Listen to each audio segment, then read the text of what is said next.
Hello and welcome to this video. My name is Kata and I'm talking today about the year 2022, how this year has kind of played out for me, and I just wanted to share what I experienced this year because I feel like 2022 has been a pretty tough year for many of us.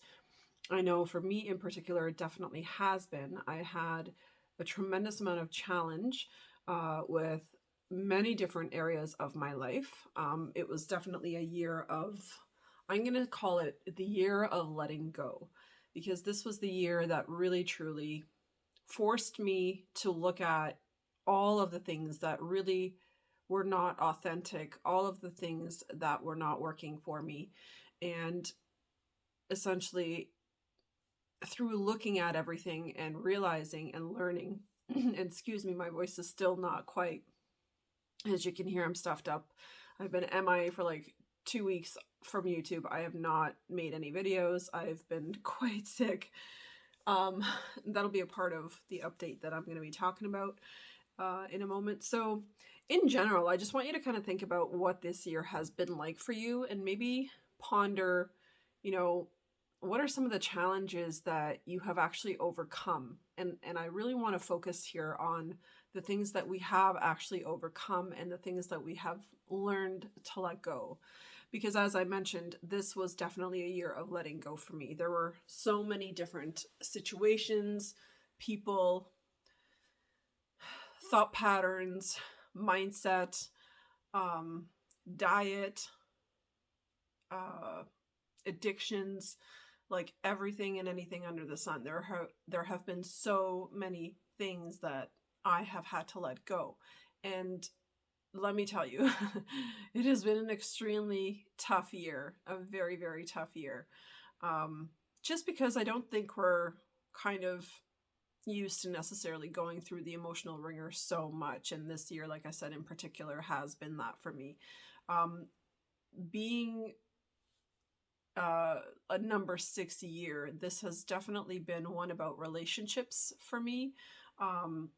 This has definitely been about seeing very clearly who within my circle was authentic and who was not.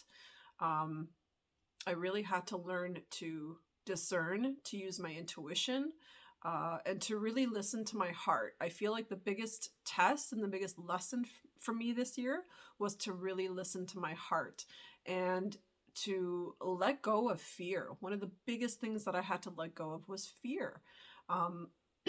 Over so many different things. Like there was just so many things that I was fearful of. And I had a very, very toxic mindset, which I did not realize until certain things came up and happened that helped me realize how toxic my mindset was. So I really have come to this place. I feel like here we are in December, it's the last month of the year. We're almost done. We're almost wrapping up this year. And I feel like the entire year has been just such a, I want to use the word exhausting. It's been very, very tiring. And I know, and I just feel intuitively that's part of the reason why I've gotten sick so much in the last few weeks. I'm going to say in about the last month, like the end of November, beginning of December so far. Because there has been so much that I had to process, and it was really tiring when we go through huge emotional turmoil, when we go through very difficult situations, and a tremendous amount of loss, back to back to back.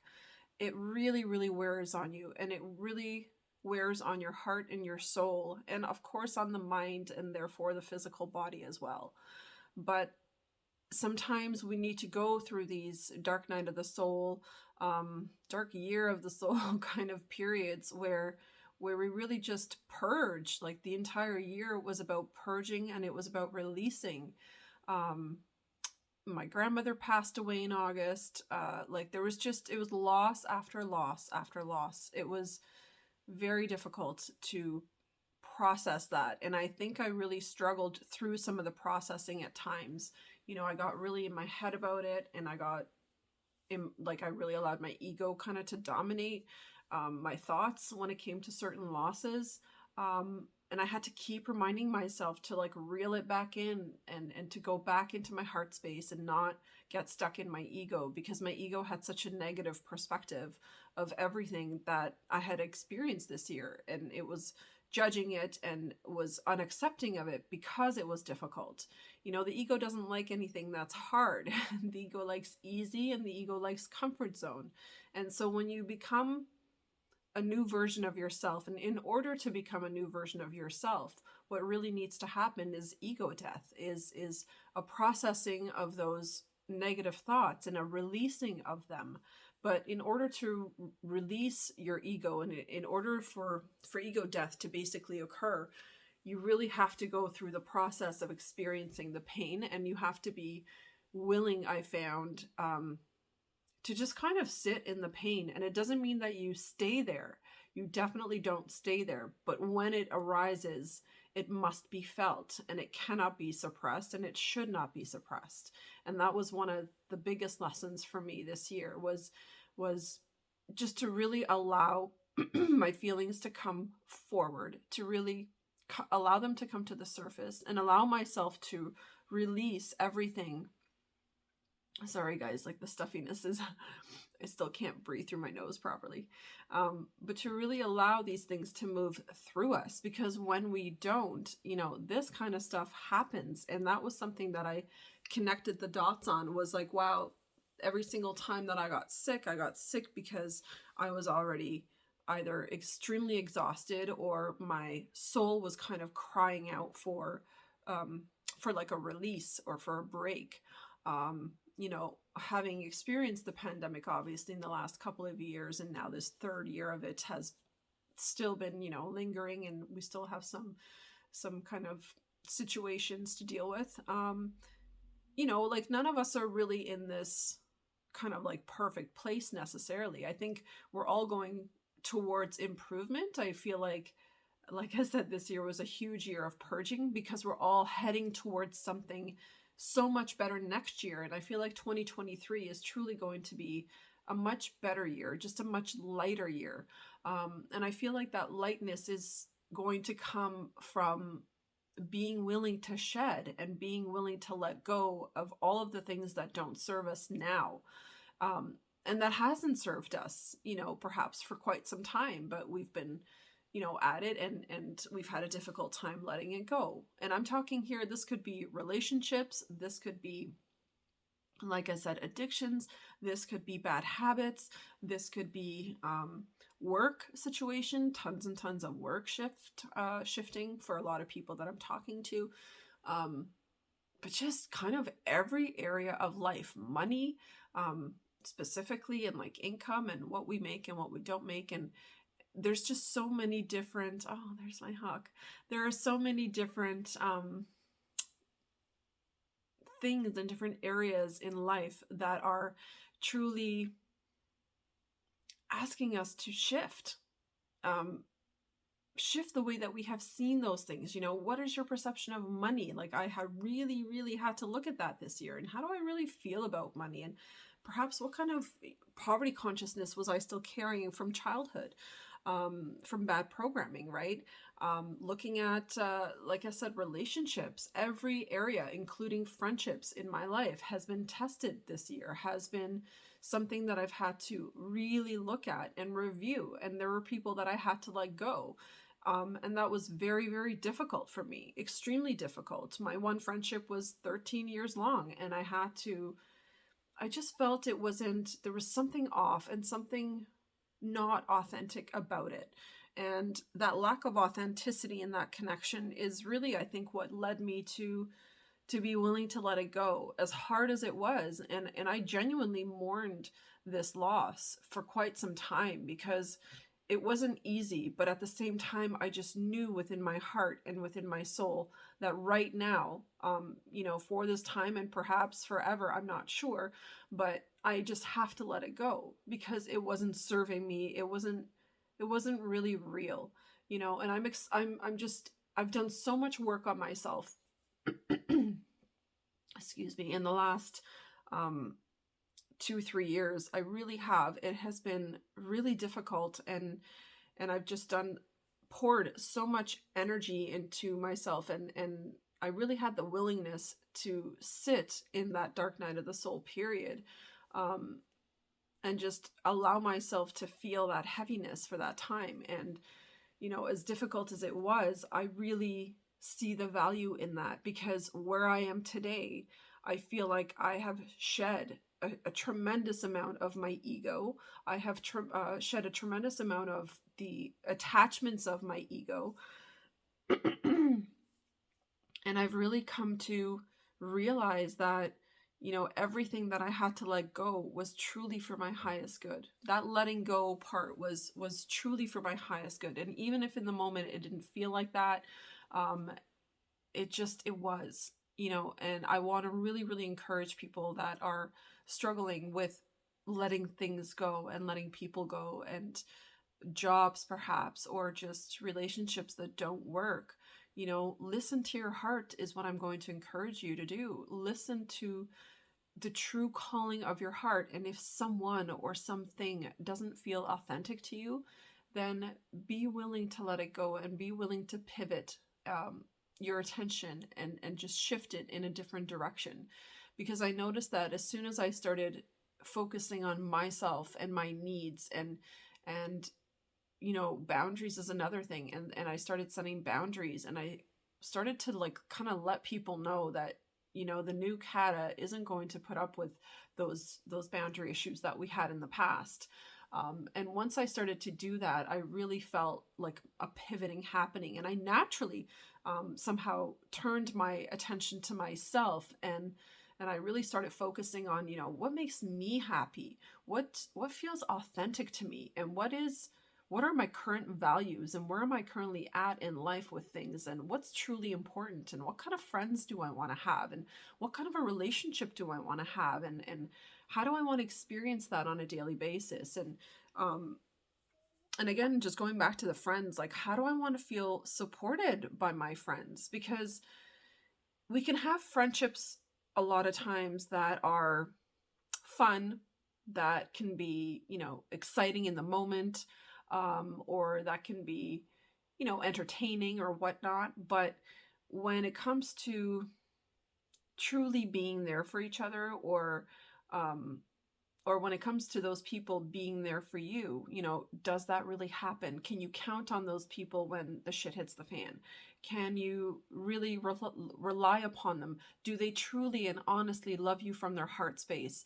Or do they love you superficially because they have some kind of a vested interest in being friends with you? It's like, I had to look at this, like, what were they getting out of the relationship between us, and what was I getting out of this relationship?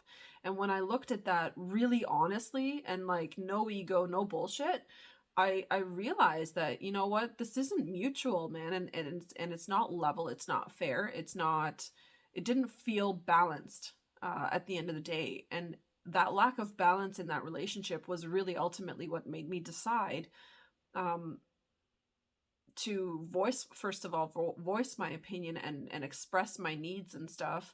Um, and I had in the past, but it just kind of fell on deaf ears. And I had to realize that, okay, like, if this person is just not able to show up for me in the way that I have expressed in the past that I've needed them to show up, then what am I still doing here? Like, why am I still wasting my time? Because I show up for them every time, and I show up authentically. Like, I'm always just me. You're never going to get bullshit. And I'd rather tell you something honestly to your face than to kind of talk shit behind your back. That's just how I am. I'm straight up. Like, and when people are not like that back to you, like, I would rather people be straight up to me and tell me some things honestly, or tell me if I've done something wrong. But many people just are not courageous enough to actually be their authentic selves and to speak their truth. And that really causes a lot of inauthenticity in relationships. And, you really got to question if that's something that you want to give your time and energy to, because I don't. Like, it's just a choice I made. I don't want to give my energy to people like that. And quite frankly, I felt quite drained, actually, from that friendship. So it was definitely like a not equal, give and take kind of situation. So and it doesn't mean that I love this person any less. I still care about them, absolutely. Like, those 13 years is that's a long time to be friends with somebody, and that, to me, it will never be forgotten. There was definitely some good moments and some good times in there, and I was a different person, and that relationship at that time, or in the past 13 years, has served me in some way. It helped me to just be in a relationship with somebody that I was kind of on level with at that time, because I was sharing a lot of those fears, perhaps some of the inauthenticity. There's different things that I definitely shared with this person. But when I started to really do the work, and I'm talking about like the work on myself, like on becoming a better person, on deepening my spirituality, on allowing my ego to fall away. The more I started to do this work, and then that person wasn't doing the work, the more I saw like just the difference between us, and how we both kind of operated, and just what our general perspective was about life and about things, and about um, good luck coming into our life and things like that. Like, this person was just very pessimistic, and as it wasn't something I could handle. So, um, you know, I think we need to really be aware of who we surround ourselves with. What kind of words do those people speak? Is it uplifting? Is it encouraging? Is it inspirational? Is it positive? Or are they always talking negatively about perhaps other people, or about themselves, or about their life? Because that's something that I just really noticed, and it's just started to drive me crazy. Like, I can't handle, people complaining about their problems when really it's just a choice to change them. Like, God, I had a million and one problems, and I chose to change them. And I put in the work and the time and the effort. And yes, it took effort. And yes, it took discipline. And it took all of those things, right? But that's where I'm at. And, again, transition can be very difficult, because before you hit the next level, or the next rung on the ladder, you definitely have to go up those previous steps, right? And when you're climbing those steps, the transition from that one step to the next step sometimes can be quite big, and it can be like drawn out, and it can feel drawn out. And therefore it can be quite exhausting, because it takes time. It takes time for us to process all of these things. It takes time for us to grow spiritually and emotionally. And it certainly takes an investment of time into spiritual practices that allow us to grow, because you're not necessarily going to grow just from sitting there. There has to be time invested into spiritual practices like meditation and deep breathing and going for walks, connecting with nature more often, and really like truly, present moment living, being mindful, all of these things. So just kind of evaluate where you're at with all of those things currently in your life, because I know, like I said, this year has been all about shedding for me, and it has been very difficult, like I said, but very, very worthwhile. I really see how I'm on the other side of a lot of those things, and I feel significantly lighter from everything that I have shed so far. And I know that as this year is going to be wrapping up, I will certainly be just preparing myself and getting ready for a brand new chapter in my life, because I'm looking at 2023 as a completely brand new chapter in my life. It's not only a new year, but it's a new beginning. And it's one that is well deserved, in my opinion, after a very long and treacherous 3 years of dark night of the soul and ego death. So if you guys want some more information on ego death, and you guys want some more content or videos, or for me to make stuff about it, then let me know in the comments below. I'm happy to talk about it. It's something that I extensively went through and certainly have some experience with. So that's it for this video, guys. Thank you so much for tuning in and for watching. Do hit a like on your way out if you enjoyed this video, or if you found it helpful, and please share it with other people that might need to hear this message today. So thanks again for tuning in, and I'll see you guys in the next one. Bye.